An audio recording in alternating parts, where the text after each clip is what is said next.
Today, the bells of St. Peter's Basilica toll not in celebration, but in mourning.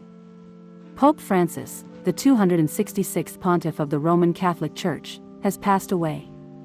A spiritual shepherd to over 1.3 billion Catholics, a champion for the poor, the marginalized, and the environment, Pope Francis redefined papal leadership in the 21st century.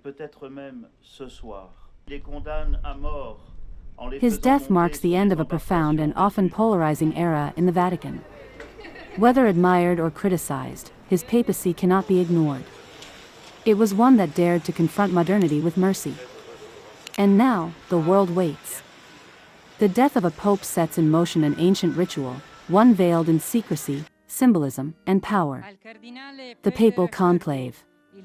Cardinals from around the globe, known as the princes of the Church, will gather within the Vatican walls. No phones. No press. Just prayer, politics, and purpose. The Sistine Chapel will once again become the stage of divine decision. Beneath Michelangelo's Last Judgment, a new future will be cast in ballots. The world will watch for white smoke. But behind those locked doors, the battle lines are already being drawn. Will the next pope follow Francis' footsteps? Or lead the Church in a new, perhaps more conservative direction? Before we look at the candidates, let's briefly understand how a new pope is chosen.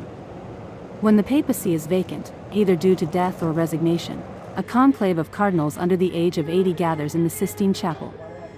They vote in secrecy, requiring a 2/3 majority to elect the new pontiff. The smoke rising from the chimney, black for no decision, white for success, is the signal to the world. So, who are the contenders? In Vatican speak, they are called papali, those considered popable. Cardinal Pietro Parolin, the Vatican Secretary of State. A seasoned diplomat, well-versed in both church and global politics. Parolin represents continuity, a steady hand for turbulent times. A seasoned diplomat, Parolin is known for his political acumen, calm demeanor, and strong ties across the Church. If elected, he would be a continuity candidate, moderate and pragmatic. Then there's Cardinal Peter Turkson of Ghana, a longtime voice for climate justice and social equity.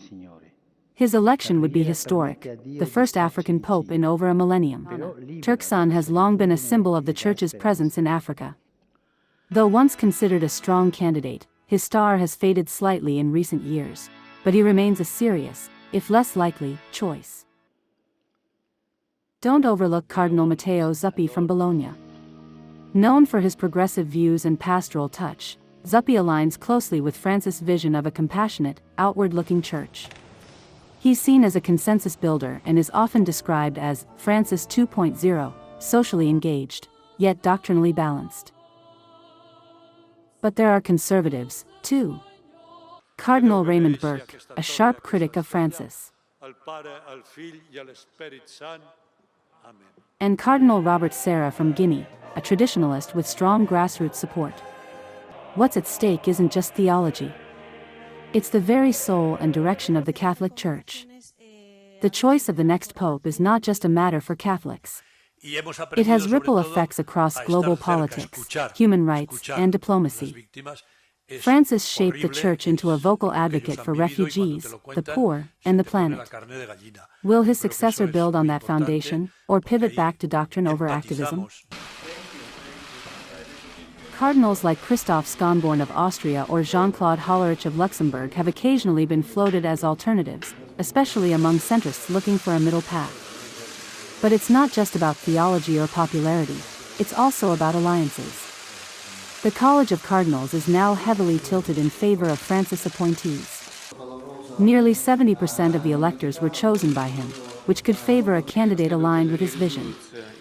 However, ideological divides persist. Conservatives seek to restore doctrinal clarity, while progressives hope for even bolder reforms. The next pope could be a unifying figure, or someone who ushers in a new era of confrontation. With the rise of authoritarianism, climate emergencies, and moral crises around the globe, the papacy remains one of the last unifying voices on the world stage. And as the center of Christianity continues to shift to the global south, the conclave must also reckon with representation.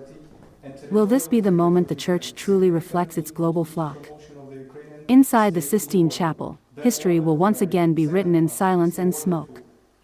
The question is not only who will wear the white cassock next, but what kind of world he will inherit. And more importantly, what kind of church he will lead.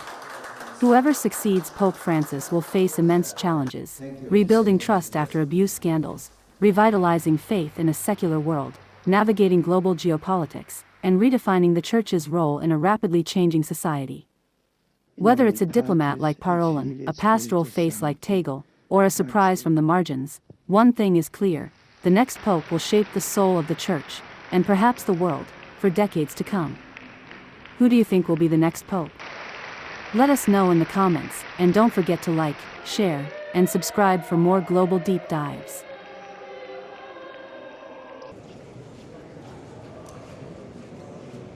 You know, being a small minority doesn't mean the church is dead.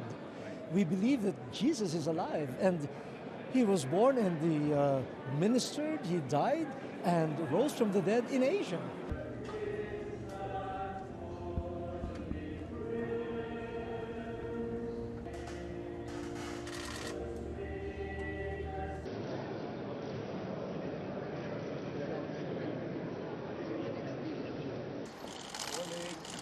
How are you?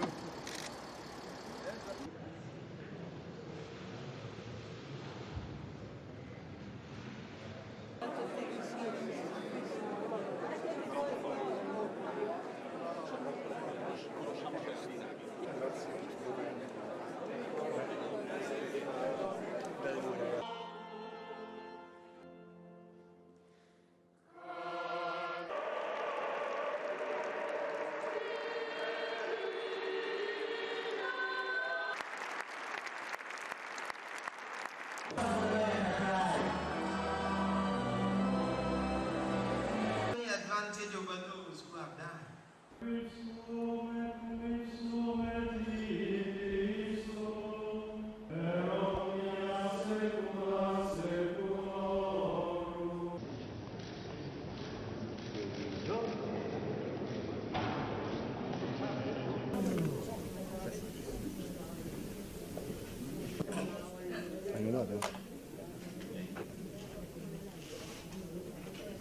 One thing is that nobody would leave his home and become a migrant if he could live in peace at home.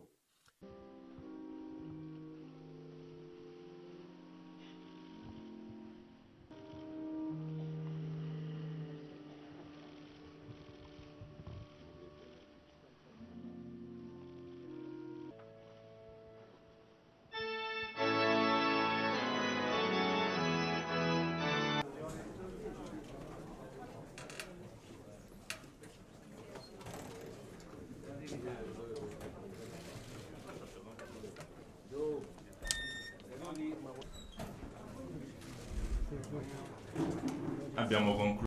Non vogliamo sfuggire su quello e ci prenderemo le botte che dobbiamo prenderci, diciamo così, ci prenderemo le responsabilità, peraltro ce le dobbiamo prendere, ci siamo già prese, voglio dire, quando io ho iniziato sulle vittime e sulla richiesta di perdono, penso che Papa Francesco l'ha fatto in una maniera, direi, così esemplare.